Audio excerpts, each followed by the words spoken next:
గౌరవనీయులైన కేంద్ర రోడ్డు రవాణా మరియు జాతీయ రహదారుల శాఖ సహాయ మంత్రి శ్రీ అజయ్ టామ్టా విశ్వకర్మ ఢిల్లీలోని వారి నివాసంలో మర్యాదపూర్వకంగా కలవడం జరిగింది.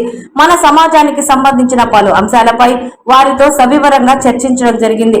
ప్రధానంగా అక్టోబర్ నెలలో హైదరాబాద్ వేదికగా జరగనున్న విశ్వకర్మ ఆర్ట్ ఫౌండేషన్ దసరా పురస్కారం కార్యక్రమానికి ముఖ్య అతిథిగా విచ్చేయవలసిందిగా వారిని సాదరంగా ఆహ్వానించారు.